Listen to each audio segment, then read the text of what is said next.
professor tried to humiliate the black janitor, but what happened next silenced the whole class. Most corridors of the mathematics building at the University of California at Berkeley fall silent after midnight. Yet on this Tuesday, the hush felt charged, as though the air itself were waiting to speak. Amadou Diallo, navy sweatshirt, well-worn sneakers, metal cart clinking with spray bottles, pushed through the heavy stairwell door and caught the faint odor of fresh chalk. Students often worked late, but tonight the floor was empty. Only the residue of their anxiety lingered on the slate boards. He set to work quickly.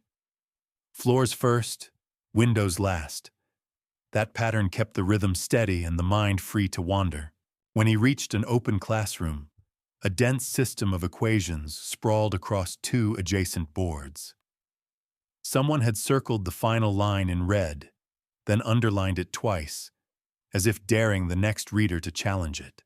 Amadou wheeled in the mop bucket, yet his eyes would not release the symbols.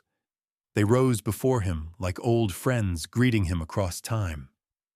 Partial derivatives nested inside integrals, a clever trick to tame a boundary term. He stepped closer, cloth still in hand.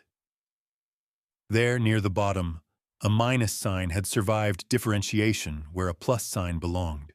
The imbalance was so slight, it resembled a wisp in a hurricane, invisible unless one had spent years breathing the same intellectual weather. He felt a surge of recognition so swift it startled him. The line was not only wrong, it was elegantly wrong. The sort of mistake a talented mind makes under pressure, chasing a thesis deadline or fellowship prize. The temptation to erase and correct it wrestled with another instinct. Anonymity was his armor. Even after nearly a decade on this campus, most faculty knew him only as Diallo, the quiet janitor with a calm nod and a faint French lilt. Yet the chalk stuck to his thoughts like static. He remembered lecture halls in Dakar where students scribbled notes as he pivoted between French and Wolof, proving convergence theorems he had since tucked into memory. He recalled Cambridge winters shivering in the corridor outside his doctoral advisor's office, waiting to defend an insight only to watch it dismissed by a careless gesture. Those memories pressed forward tonight, refusing dismissal. He reached for the eraser, paused, and instead took a spare stick of chalk from the tray. One deliberate stroke transformed the minus into a plus.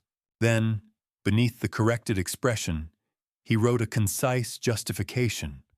3 lines, precise enough to be irrefutable and brief enough to seem almost casual. Finally, he signed nothing, wiped the chalk dust from his fingers, and returned to mopping. Minutes later, across the quad, Professor Douglas Reed pored over lecture notes, rehearsing arguments for the morning's graduate seminar. Reed's reputation for brilliance was rivaled only by his impatience.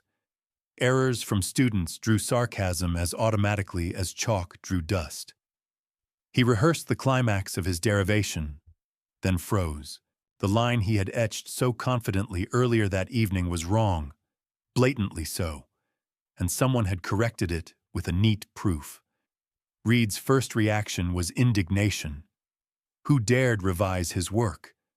But fascination soon eclipsed fury. The correction was elegant. Whoever amended the line had not merely spotted a sign error. They had perceived the deeper symmetry he himself had overlooked. Reed checked the adjacent classrooms, found no one, and descended 4 flights to the night custodian's office. Empty. At dawn, Amadou signed off his shift, slipped on a windbreaker, and drifted past a group of yawning undergraduates. Reed, meanwhile, confronted his teaching assistant, grilling her on who might have accessed the room. The assistant shook her head. The graduate cohort was busy cramming for qualifying exams. By mid-morning, the rumor had spread. A phantom mathematician was haunting Evans Hall. Amadou spent the day in Oakland, navigating grocery aisles for rice, plantains, and canned tomatoes. At home, his wife Mariama tutored neighborhood children in French vocabulary, while their twin daughters practiced violin scales. Amadou listened, pride and exhaustion mingling, then napped before his next shift. Night returned. So did Reed. This time the professor left a deliberately incomplete solution on the board, a subtle test requiring nimble reasoning. He sealed the classroom and waited 2 doors down, pretending to grade papers. Near midnight, he heard a cart's wheels rattle. Amadou entered, glanced up, and stilled. Reed matched the stillness. Heart thudding. The temptation to reveal himself warred with old cautions. Green card paperwork still unresolved. The memory of border interrogations. The humiliation of job rejections because foreign diplomas lacked the regional accreditation stamp. He chose retreat. He cleaned silently, ignoring the board, and exited within minutes. Reed's shoulders slumped. The solution remained unfinished, his bait untouched. But the next afternoon, in chalk dust barely visible, Reed found a complete solution faintly overlaid in ultraviolet residue. Numbers so pale they appeared only under angled sunlight. Someone had solved the problem after all, but had erased the work rather than claim credit. By week's end, every night shift became a duel. Reed devised tougher problems. Amadou dismantled them with concise proofs, then erased nearly every trace. Only occasional smudges revealed the intellectual chess match. Reed studied those ghostly hints, feeling equal parts admiration and obsession. He needed to know the mind behind the mop. Amadou, for his part, battled conflicting impulses. Solving Reed's puzzles revived the mathematician he once was. Yet each solution stitched him to a secret life that still protected his family. Besides, he reasoned, the professor would never believe a janitor capable of such work without documented proof. And those documents lay buried under layers of lost correspondence, expired visas, and bureaucratic indifference. One Friday near dawn, Reed left a single sentence beneath an unsolved integral. "Who are you?" No flourish, no sarcasm, only genuine curiosity. Amadou read it, felt something within him shift, and for the first time in many years picked up the chalk without trembling. He penned a brief reply in precise cursive. "One who used to teach." Then, in parentheses, he added, "Look beyond titles." He erased nothing. When he stepped into the hallway, Reed stood there, weary eyes bright. Neither spoke. The corridor's humming fluorescent lights filled the silence. Reed's gaze drifted to the chalk, then back to Amadou. Recognition sparked, not from resumes or faculty photos, but from the unmistakable clarity of thought displayed in those unseen exchanges. Amadou broke the silence first, offering a courteous nod before pushing his cart down the corridor. It was a small gesture, yet for Reed it felt momentous, like opening a door into a room he had never noticed on a familiar floor. He watched until Amadou disappeared into the stairwell, the mop bucket's wheels echoing down concrete steps. Reed returned to the classroom. He ran a finger over the phrase, "used to teach," smearing the chalk. For the first time in years, the professor faced a theorem he could not prove, the limits of his own perception. And somewhere, already deep into the pre-dawn, Amadou Diallo stepped into the foggy Berkeley night, feeling both lighter and infinitely more exposed, unaware that the quiet equilibrium he had maintained for so long was about to shatter. Dawn had barely lifted the mist from the eucalyptus groves when the first rumor drifted through the mathematics lounge like perfume carried on a stray current of air. Someone whispered of a night custodian who wrote proofs as effortlessly as others wrote shopping lists. Someone else claimed a professor had been outfoxed by chalk dust. By noon, the tale thickened into legend. An anonymous savant was roaming Evans Hall, correcting graduate exercises without leaving a name. Amadou Diallo, meanwhile, stood behind the glass wall of the campus copy center, waiting for a ream of budget paper. No one noticed him. Two students beside the counter argued in hushed tones about who might be the phantom. Their conjectures ranged from a disgruntled postdoc to a visiting scholar moonlighting for adventure. Amadou kept his gaze on the slow crawl of the printer and felt the invisible weight of each syllable. Every careless sentence drew a tighter circle around a truth he had guarded for 15 silent years. Across campus, Professor Douglas Reed abandoned his scheduled office hours and instead locked himself in the archive room. Dust rose as he combed bound volumes of doctoral dissertations. The signature on those spectral chalk lines haunted him. He felt certain he had glimpsed work of similar clarity before. With each page, memories resurfaced. Conference corridors in Boston, a restless young lecturer from Dakar defending an audacious new proof of global regularity.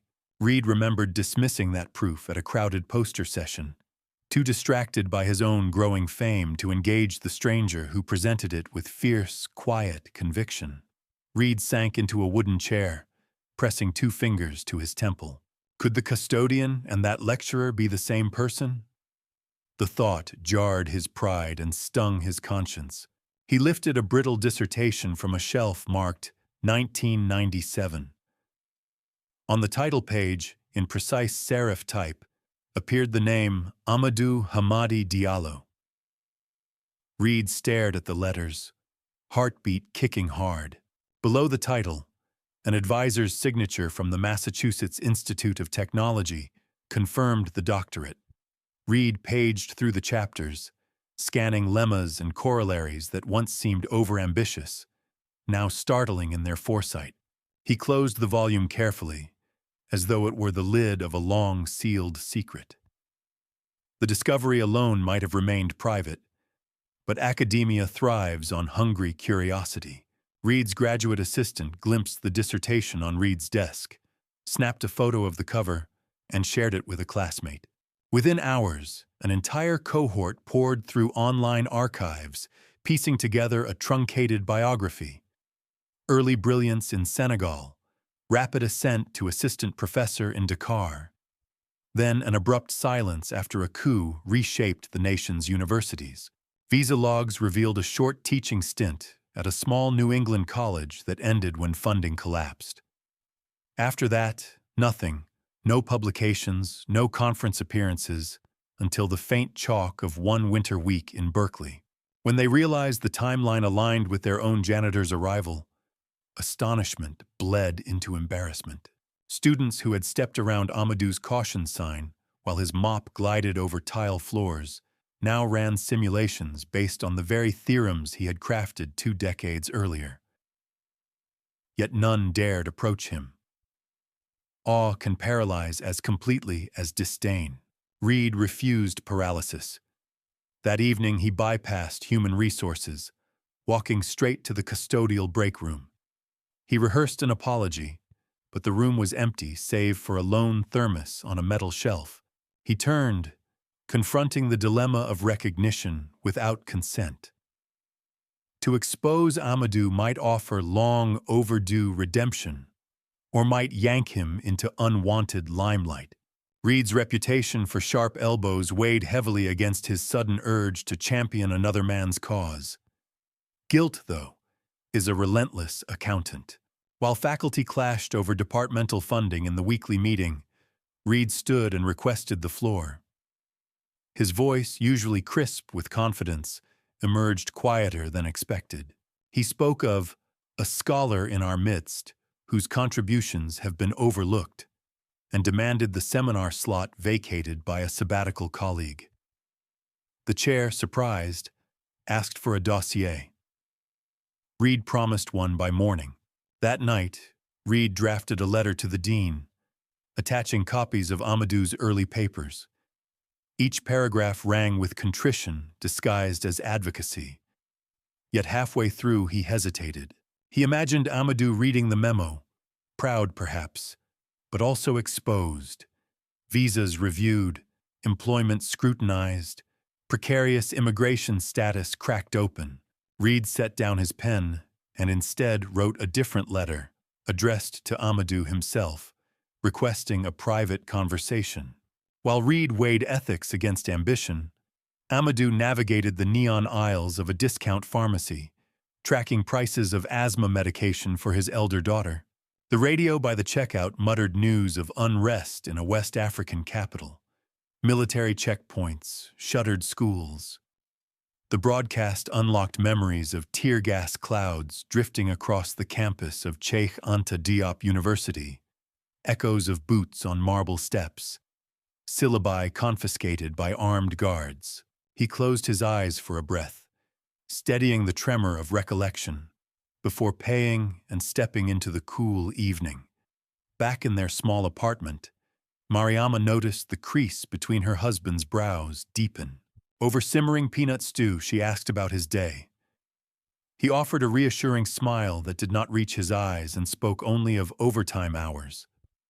Later, when the twins slept, Amadou lifted an aging leather folder from the closet. Inside lay faded lecture notes, university certificates, and his MIT diploma, edges worn thin from being handled during nights of self-doubt. He pressed a palm against the embossed seal, as though confirming its reality. Then he slid the folder back into its hiding place. While campus lights dimmed, an email notification chimed on Amadou's battered laptop, a message from Douglas Reed. He hovered over the subject line, "A conversation, if you are willing," and felt the old world tilt toward the new. Fear and curiosity collided. He shut the laptop without opening the message and prepared for his shift, hands moving on instinct while his mind reeled with possibilities. At midnight, he wheeled his cart down the fourth-floor corridor, heart hammering louder than the bucket's wheels. When he entered room 402, he found the board pristine, save for a single sentence written in gentle cursive. "Will you speak with me?" No problem this time. No trap. Only invitation. Amadou placed the eraser on the tray without touching the chalk. He stood before the board for a long minute, breathing. Finally, he picked up the eraser, but instead of wiping the plea away, he set it back down. Reaching into his pocket, he withdrew a folded sheet of lined paper. On it, he wrote a short note in steady hand. "Tomorrow at sunset, the courtyard." He propped the paper against the bottom frame of the board, turned off the lights, and continued down the hall. Outside, fog rolled in from the bay, blurring the towers of the city beyond. Amadou paused beneath a lamppost, watching the beam carve halos in the mist. He felt the familiar pull of caution, but also a faint, rising warmth, a reminder that secrecy, like darkness, can protect only until it suffocates. Somewhere beyond the fog lay a courtyard where endings meet beginnings. And in that courtyard, 24 hours hence, the quiet janitor would decide whether to step out from the shadows at last. The telephone on Dean Whitaker's desk began to ring before daylight had settled over the bay, its muted chime slicing through the hush like a scalpel. On the other end, Professor Douglas Reed, voice stripped of swagger, reported that the mysterious mathematician haunting his classrooms was not a disgruntled graduate student at all, but the building's own night custodian, and that this custodian held a doctorate from the most rigorous institute in Cambridge and an academic pedigree Whitaker's faculty could only envy. The dean listened, jaw tightening as each revelation rose like steam from a hidden fissure. And when Reed finally asked for a formal seminar slot, the air in the office seemed suddenly too thin to breathe. Across town, Amadou Diallo ended his pre-dawn shift and stepped onto Telegraph Avenue just as the bakery ovens vented their first plume of warm cinnamon. He felt the city waking beneath his shoes, yet every new sound only amplified the unanswered email weighting his thoughts. The prior evening he had agreed to meet Reed at dusk, but the day ahead stretched like a corridor lined with doors he was not certain he wished to open. Shortly after sunrise, administrative gears began to grind. Human resources rummaged through dusty filing cabinets in search of Diallo's employment packet. The campus immigration liaison left voicemails for a federal office that seldom returned calls before deadlines expired. Two senior faculty skeptics demanded evidence that the janitor's alleged theorems were not clever forgeries. Rumor recruits fear faster than fact, and by mid-morning, conjecture spun dizzy circles. Whispers of falsified diplomas, tales of intellectual property theft, even dark hints of espionage. In each retelling, Amadou's silhouette grew either more heroic or more suspect, never simply human. Amadou spent the afternoon repairing a loose cupboard hinge in his kitchen, letting the steady rasp of the screwdriver stave off the rising tide of anxiety. From the living room, Mariama hummed a Wolof lullaby while planning the week's tutoring lessons. Unaware of the maelstrom gathering on campus, she assumed her husband's silence meant only fatigue. He considered confessing the turmoil, but feared burdening her with uncertainties he could not yet name. As sun tilted low, Amadou changed into his cleanest collared shirt, pale blue fraying at the cuffs, and buttoned it with the solemnity of a ritual. He walked back to Berkeley, heartbeat marching to the rhythm of footfalls on cracked pavement, passing cafes where students argued about eigenvalues and coffee bitterness in equal measure. None paid him heed. In the courtyard between Evans Hall and the eucalyptus grove, Reed waited beside an iron bench polished by decades of anxious scholars. Twigs cracked overhead where a crow settled, as though to witness the reckoning. Reed rose when Amadou approached, words clumping in his throat. Their previous encounters had unfolded wordlessly in chalk. Now vocabulary felt intrusive, yet silence had served its purpose and could serve no further. Reed cleared his voice. "Thank you for coming." Amadou inclined his head, careful to reveal neither warmth nor resentment. "I owe you an apology," Reed continued, gaze fixed on the concrete, "for overlooking you, for my arrogance." Amadou raised a hand, a gentle interruption. Apologies, he knew, often concealed the speaker's need for absolution more than the listener's need for justice. He preferred to discuss terms. He spoke quietly, cadence marked by subtle francophone inflection.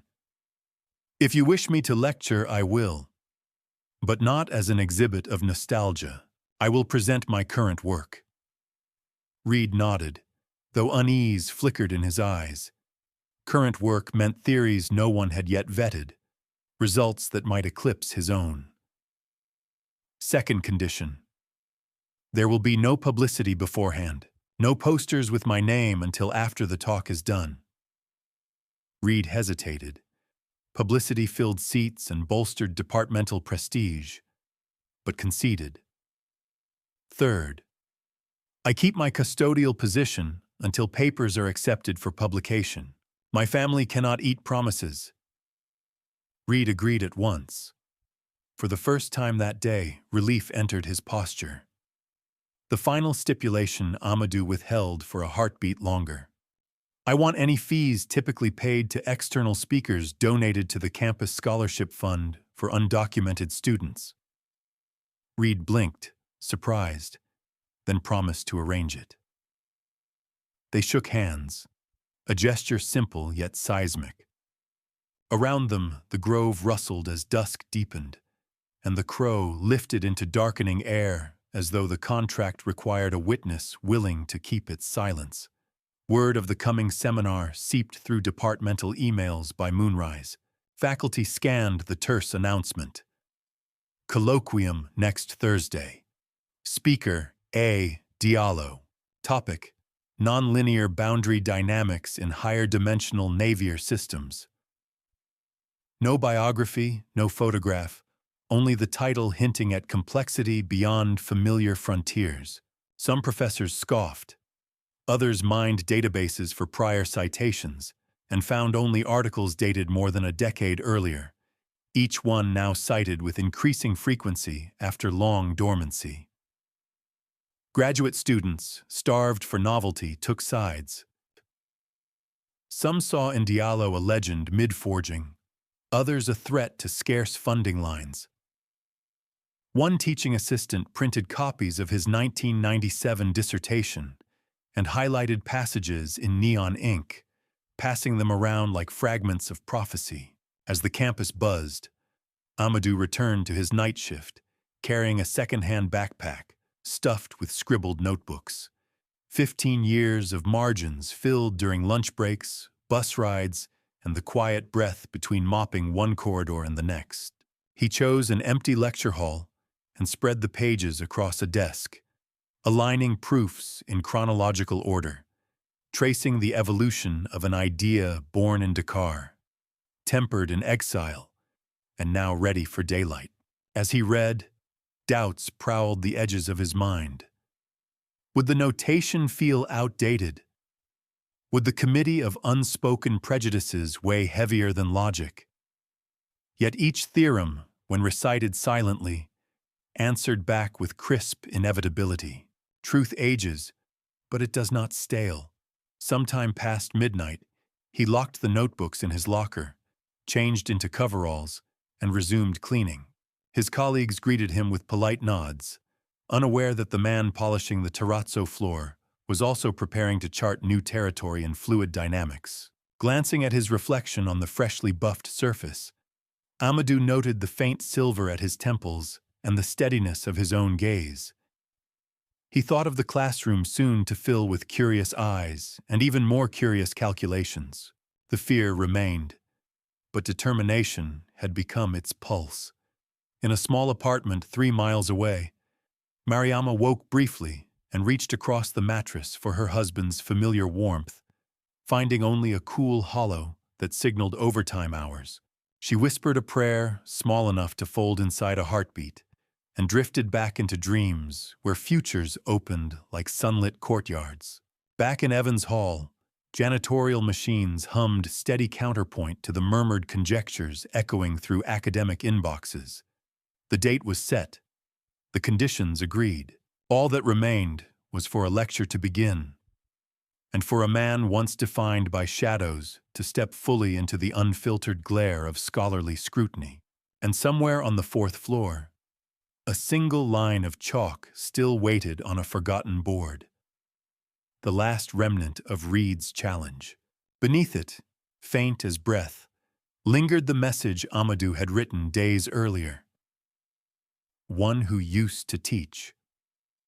By the coming Thursday, that sentence would already be in the past tense. The lecture hall reached its fire code limit precisely 10 minutes before the advertised start time, yet fresh knots of listeners kept pushing against the doors, driven by the same rumor that had electrified corridors all week. Tonight, a janitor would rewrite part of modern fluid dynamics. In the back row, a visiting professor balanced his tablet on his knees, poised to livestream for colleagues overseas. A second-year doctoral student had slept on the hallway carpet to secure front-row seating. The custodial staff, released early by a bemused supervisor, filed in wearing clean coveralls as if to signal private allegiance. Even the dean leaned against the side wall, tie loosened, expression half suspicious, half hopeful. Only the speaker was absent. At 7 precisely, the lights dimmed a single notch, and a hush fell so sudden that the click of a vent register sounded like a dropped plate. A side door opened. Amadou Diallo crossed the threshold with measured steps. Not in his uniform, but in a plain charcoal jacket that still bore faint detergent creases. He carried no sheaf of prepared notes, only an index card slipped into his breast pocket. And for a sliver of a second, some spectators mistook the stillness of his posture for hesitancy. Then he uncapped a piece of fresh chalk, and the impression shattered. He did not greet the audience.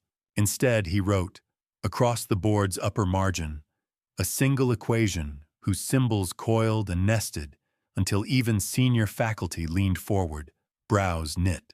Without turning, he began to speak, voice level and unhurried. as if continuing a private seminar already in progress. The equation, he explained, expressed a boundary layer phenomenon ignored by conventional Navier-Stokes analysis when extended to more than 3 spatial dimensions. He pointed to a modest term near the center of the expression, a term so slight it looked like margin filler, and stated that this term alone preserved global regularity under initial conditions previously deemed catastrophic. The first ripple of surprise spread among the fluid mechanics contingent. Several scribbled frantically, uncertain whether they were witnessing brilliance or bravado. Amadou shifted to the right-hand board, laying out lemmas built during years of midnight revision. Each lemma unfolded with tight logic, no flourish, every inference locked to the next by necessity rather than rhetoric. Watching, Professor Douglas Reed felt both pride and an unexpected unease. The mathematics surpassed even his most generous expectations, and each advancing argument cast a longer shadow over his own recent publication on turbulent breakdown. Midway through, Amadou paused, chalk hovering. He told the room that every proof presented had been drafted between custodial tasks, notebook pages stored beside disinfectant and mop heads, index theorems balanced on the edge of a plastic cart. No self-pity colored the statement. He offered it as empirical context, the way a field researcher reports weather conditions during data collection. A few heads bowed, unsure whether the confession demanded applause or lament. Amadou continued without waiting for either. Soon the triple board glowed with interlocked identities, energy estimates, anisotropic scaling arguments, a new compactness lemma bridging gaps left untouched since the late 1990s. Yet not once did he reference his earlier career. The past decade and a half, he implied, had not been an exile from scholarship, but a prolonged peer review conducted in solitude. Each proof had endured its harshest critic already, himself. The final theorem arrived almost quietly. It delivered a polynomial bound on vorticity growth in dimensions up to 7, a ceiling that, if confirmed, would quench several long-standing conjectures about singularity formation. Amadou underlined the result once, then stepped aside. He faced the hall at last, eyes steady. A silence settled, dense and charged. The crowd seemed to hesitate at the edge of something larger than applause. Then, from the rear, someone began to clap slowly, each strike echoing against concrete. Another joined, then 2 more, and within seconds the hall erupted. Yet even in ovation, many listeners kept glancing at the boards, as though fearful the chalk architecture might evaporate if not watched carefully. When the noise subsided, questions began, formal at first, then urgent. A postdoc asked about numerical stability. Amadou answered with a 3-line estimate. A senior theorist pressed on uniqueness. He responded by referencing an overlooked paper from Dakar Journal of Mathematics, year 2001. Reed posed the hardest challenge, probing an interpolation step near the theorem's core. Amadou walked to the far left board, rewrote the critical estimate, and tightened it by a factor that silenced further objection. Reed leaned back, hands folded, acceptance plain on his face. Contrary to tradition, no refreshments followed. Security staff needed the corridor cleared, but clusters lingered despite Janitor's gentle nudges. When at last the hall emptied, Amadou remained alone, erasing chalk lines one sweep at a time. He worked methodically, as if performing a final audit, until the slate returned to blankness. The empty surface reflected ceiling light like a calm pond after storm runoff. Nothing to hint at the current still moving underneath. Outside in the courtyard, night air held a mild chill. Students waited for rides, arguing about which journal would claim the proofs first. A newly hired assistant professor texted the department chair a single sentence. "We just watched history." Near the steps, Two custodians compared shift schedules and grinned whenever someone mistook them for graduate researchers. Amadou walked past without fanfare, jacket folded over his arm. At the campus gate, he found Mariama standing beside their daughters, both still in violin rehearsal clothes. Word of the lecture's importance had traveled through a tutor's grapevine. They had insisted on coming. The twins ran forward, each seizing one of his hands. Mariama's eyes brimmed with pride, but her voice remained practical. The last bus leaves in 8 minutes. He nodded, heart light, and led them toward Telegraph Avenue. As they waited under the street lamp, a young custodian from another building approached shyly, recognition flickering. He hesitated, mop handle in one hand, unsure whether to intrude. Amadou met his gaze, dipped his head once in quiet solidarity, and saw relief bloom in the stranger's shoulders. The custodian turned away, smiling, wheels of his cart squeaking toward the night's first assignment. When the bus finally arrived, Amadou guided his family aboard. Through the window, he watched Evans Hall recede, its dark silhouette now sheltering proofs no longer hidden. Tomorrow would bring editorial queries, visa consultations, perhaps invitations whose tone mixed admiration and opportunism. For the moment, though, he allowed himself one small luxury refused for 15 unbroken years. The belief that difficult work, performed in silence, can still find its audience, and that recognition, though late, can arrive with dignity intact. The bus shuttered closed, engine humming. As it pulled away, a thin chalk dust, imperceptible to all but janitors, rose from the lecture hall's ventilation grates and drifted into the starlit sky, scattering like seeds.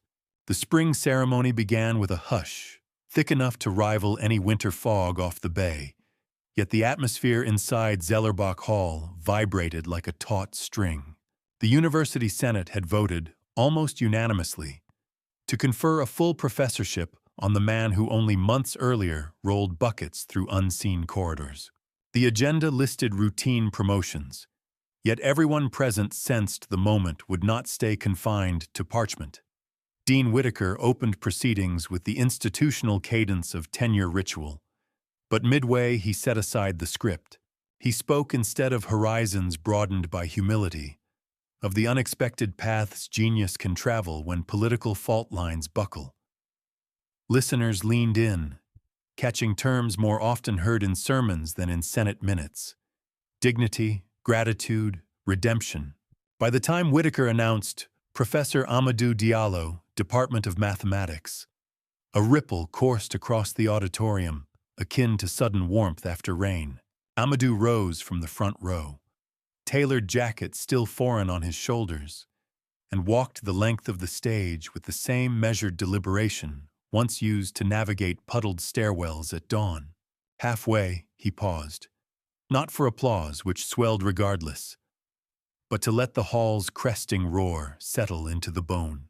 He accepted the scroll, inclined his head, and returned to his seat without ostentation, a movement so economical it deflected spectacle even as it invited it. The formalities over, life resumed its unglamorous churn, yet beneath everyday bustle, subtle shifts unfurled. First came the surge of journal correspondence. Reviewers, initially incredulous, now parsed each lemma of his boundary theorems with evangelical zeal. Within weeks, 2 premier publications accepted the trilogy of papers he had refined in those notebook margins. Invitations followed from Princeton, Cambridge, the Institut des Hautes Études. Each offered lecture honoraria, yet Amadou declined the earliest, citing visa obligations and the fragile rhythm of his daughter's school year. More consequential was the campus ripple effect. Doctoral proposals realigned to echo the directions mapped in his proofs. A computational fluid dynamics lab requested joint supervision. Funding committees, never immune to prestige, shifted allocations. Colleagues whose curiosity once bordered on paternalism now greeted him as peer, though occasional lapses betrayed lingering surprise. A raised eyebrow when he unlocked the faculty lounge door with a key newly issued, or an awkward pause when conversations about janitorial services resurfaced. Amadou met each adjustment with restrained composure, yet in private he navigated complexities more treacherous than any algebraic singularity.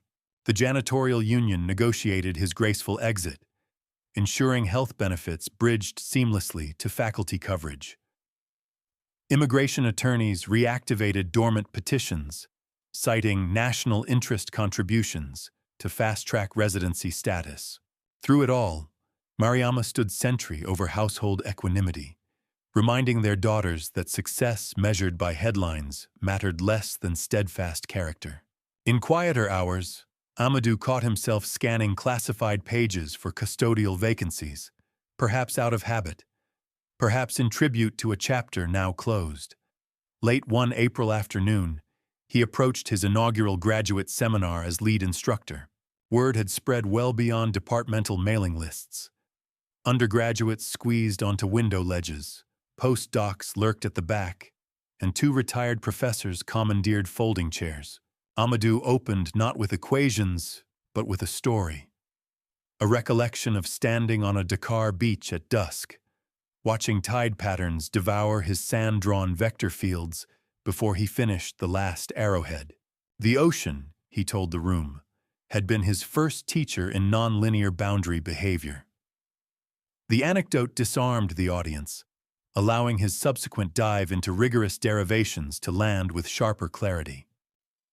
Students left the hall buzzing, their notebooks crowded with fresh conjectures and a newfound appetite for lived context behind abstract symbols. Recognition brought pearls and thorns in equal measure. Anonymous reviewers online attacked his accent, his age, his years away from the journals, yet their vitriol folded under the steady accumulation of citations. At home, the twins rehearsed a duet for the middle school talent show, their confidence bolstered by classmates who now bragged about a celebrity father. Still, bills arrived, plumbing leaked, and the Subaru refused to start on fog-sodden mornings. Fame, it seemed, did not grant immunity from radiator hoses or electricity rates. One evening, Amadou lingered after a departmental colloquium celebrating an emeritus colleague. The room emptied until only flickering fluorescents and half-eaten pastries remained. As he wiped chalk dust from his sleeves, he noticed a young custodian standing by the door, mop angled like a staff at rest. The man eyed the triple-board proof left behind, an intricate tour of spectral methods on porous media, and offered a shy smile when he caught Amadou's glance. Recognition pulsed beneath the surface. The custodian's posture carried the faint tension of someone who understood more than he admitted. A split second bridged past and present. Amadou recalled his own decision months earlier to leave anonymous solutions etched in chalk dust. He approached, extended a hand, and introduced himself not as Professor Diallo, but simply as Amadou. The custodian's name was Miguel. No credentials were exchanged, only a quiet acknowledgement that curiosity often blooms in places scholarship rarely searches. Amadou gestured toward the board. "Beautiful symmetry in that last line, isn't it?" he said. Miguel's eyes sparked, the kindling of a conversation he perhaps thought forbidden. Amadou reached for an unused marker, drew a single contour correction, and left the pen on the edge of the tray. "Feel free to check the gradient at the boundary," he offered, stepping back, granting both permission and challenge in one sentence. He gathered his satchel, flicked off the overhead switch, and exited, letting the door soft close behind him. In the dim corridor, he heard the gentle squeak of the marker moving across slate, the sound of potential unearthed.